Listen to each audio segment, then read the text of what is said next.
देश के अंदर सत्ताधारी पार्टी भारतीय जनता पार्टी कोई भी कार्य करे उसे मुसलमानों के विरोध के साथ जोड़ दिया जाता है, उस कार्य को मुस्लिम विरोधी कहा जाता है। अब अवैध निर्माण को हटाना भी मुस्लिम विरोधी करार दे दिया गया है। बीते दिन आपने देखा किस तरह दिल्ली नगर निगम के अधिकारी जब शाहीन बाग अवैध निर्माण को हटाने बुलडोजर लेकर पहुंचे तो उन्हें एक भारी विरोध का सामना करना पड़ा। इस विरोध के चलते अधिकारी उल्टे पांव वापस आ गए। लेकिन इससे क्या शाहीन बाग को राहत मिल गई है? बिल्कुल नहीं। यदि उन्हें लगता है कि इस विरोध के कारण अवैध निर्माणों को नहीं हटाया जाएगा तो यह उनकी भूल है। अवैध निर्माणों में रह रहे रोहिंग्या और बांग्लादेशियों को देश से बाहर नहीं किया जाएगा तो यह उनकी भूल है। सुप्रीम कोर्ट ने सोमवार को शाहीन बाग इलाके में एमसीडी के अतिक्रमण विरोधी अभियान के खिलाफ दायर याचिकाओं पर विचार करने से इनकार कर दिया है। उच्चतम न्यायालय ने सीपीआईएम और अन्य याचिकाकर्ताओं को दिल्ली उच्च न्यायालय का दरवाजा खटखटाने को कहा है।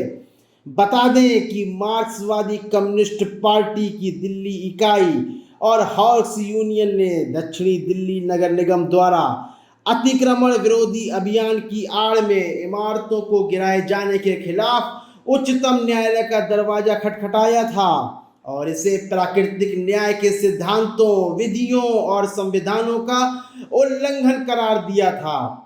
लेकिन न्यायालय ने कहा है कि यह किसी भी प्रकार अधिकारों का उल्लंघन नहीं है, बल्कि अतिक्रमण हटाना उल्लंघन बिल्कुल नहीं हो सकता है। अधिकारों का उल्लंघन बिल्कुल नहीं हो सकता है। याचिकाकर्ताओं ने दलील दी है कि वे अनधिकृत कब्जाधारी या अतिक्रमणकर्ता नहीं हैं, जैसा कि दक्षिणी दिल्ली नगर निगम और अन्य ने आरोप लगाए हैं। याचिकाओं को लेकर सुप्रीम कोर्ट ने सोमवार को सुनवाई की और साफ कर दिया है कि कोर्ट इन पर आगे सुनवाई नहीं करेगा। शीर्ष अदालत ने याचिकाकर्ता से दक्षिण दिल्ली के शाहीन बाग इलाके में इमारतों को गिराने के खिलाफ सीपीआईएम की याचिका के संबंध में उच्च न्यायालय से संपर्क करने को कहते हुए कहा कि प्रभावित पक्षों को अदालत में आने दें। इससे पहले दक्षिण दिल्ली नगर निगम के अधिकारियों के अतिक्रमण रोधी अभियान को अंजाम देने के लिए बुलडोजर के साथ दिल्ली के शाहीन बाग इलाके में पहुंचते ही महिलाओं सहित सैकड़ों स्थानीय लोग वहां धरने पर बैठ गए। इससे पहले कोविड महामारी फैलने के बाद मार्च 2020 में यहां धरना प्रदर्शन बंद किया गया था, जो सीएए और एनआरसी के खिलाफ चल रहा था। यदि शाहीन बाग के लोगों को लगता है, अवैध निर्माण करने वालों को लगता है कि एक विरोध प्रदर्शन से यह कार्रवाई बंद हो जाएगी तो यह उनकी भूल है। बिल्कुल नहीं।